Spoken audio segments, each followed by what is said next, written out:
Critical Hour report has uncovered major cracks in the official account of the shooting incident at the White House Correspondents' Dinner, suggesting that the narrative about the alleged shooter may have fundamentally broken down. The possibility has emerged that this individual might not have fired a single bullet at all, transforming him from an active gunman into someone who was merely a potential threat. At Critical Hour report, we always emphasize the importance of sifting through verified information and what remains under scrutiny to avoid mixing reality with speculation and to keep our audience fully informed on these high-stakes developments. The established version of events that circulated initially described the man bypassing security measures, unleashing multiple rounds in quick succession, and ultimately being taken into custody alive by members of the Secret Service along with other law enforcement personnel. That was the story we were presented with at the beginning. Yet in the days since, an alternative picture has begun to take shape that challenges those details significantly and forces us to question the reliability of early briefings from those in charge. From the very first reports, one aspect struck us as particularly unusual here at Critical Hour report. If the suspect had truly managed to get off 5 or 6 shots in such a tense and dangerous setting, it seemed improbable that he would end up captured rather than eliminated on the spot. After all, standard procedures for officers facing an armed assailant discharging rounds in a chaotic crowd would fully support the use of deadly force to neutralize the immediate danger, and no one would question that decision legally or ethically in the heat of the moment. The survival of the suspect raised immediate red flags about the sequence of events and the level of response. Emerging evidence now indicates the perpetrator possibly only squeezed off 1 shot, or perhaps none whatsoever. In that case, he represented a looming danger who could have become a real shooter upon nearing Donald Trump, but fell short of carrying out that role according to the revised understanding. Attorney General Todd Blanche fielded questions on this very point, and his responses highlighted the ongoing nature of the probe. When pressed about whether authorities had confirmed if the gunman actually discharged his weapon, Blanche indicated that this detail was still being thoroughly examined. He stopped short of offering any conclusive statement that the suspect had fired at all, and repeatedly stressed the need for precision in piecing together the evidence.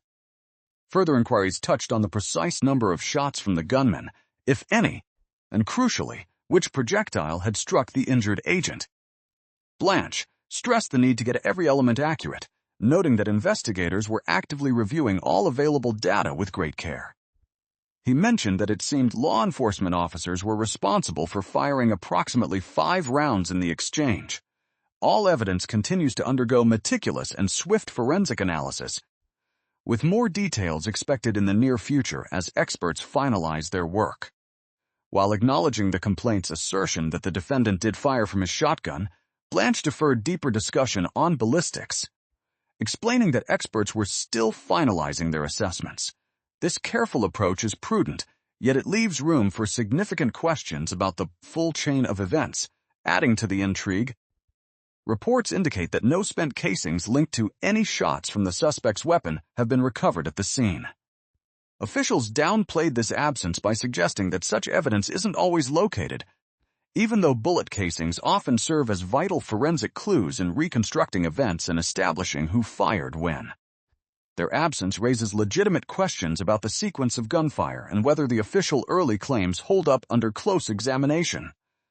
It remains entirely conceivable, based on the information developing, that the individual in question never pulled the trigger once.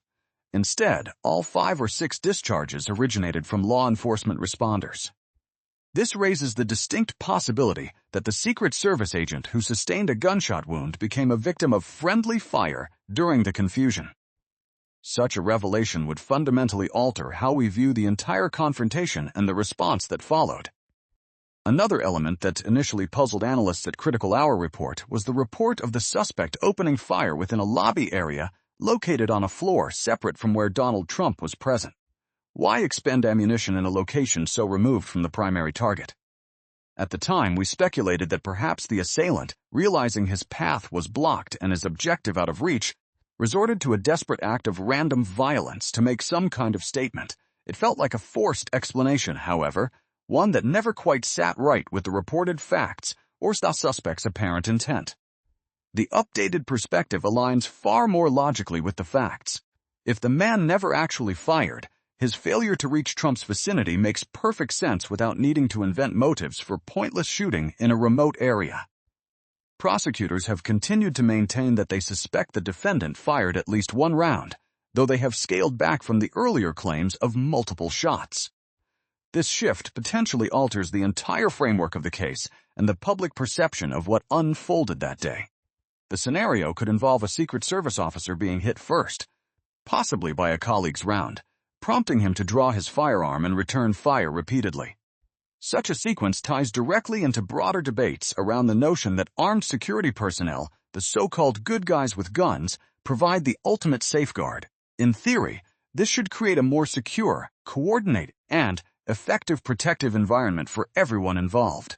Yet here, the harm inflicted might stem precisely from that very group through accidental crossfire and miscommunication under extreme pressure. While authorities caution that definitive conclusions are pending, and the investigation involves really smart experts working diligently on trajectories, origins, and every scrap of physical evidence, this development represents a striking departure from the story initially shared with the public. Frankly, it accounts for many inconsistencies better than the first version, especially amid heightened concerns about lapses and shortcomings plaguing the Secret Service in recent times. The idea of disarray among officers, with police and Secret Service agents potentially mistaking one another for threats and exchanging fire, feels more credible than the image of a thwarted gunman wildly shooting in an irrelevant area far from the former president. If confusion and friendly fire turn out to be at the heart of this event, it points to a different category of security breakdown than the public was led to believe at first. Shortcomings exist no matter how the details sort out, whether in initial perimeter control, real-time decision-making, or interagency coordination. This episode naturally opens the door to a wider examination of practices, training, and coordination within the Secret Service itself, issues that extend well beyond any single incident. In summary, the evolving details from this high-profile incident reveal how quickly initial narratives can shift under closer inspection, highlighting the vital importance of rigorous, transparent investigations into matters of national security.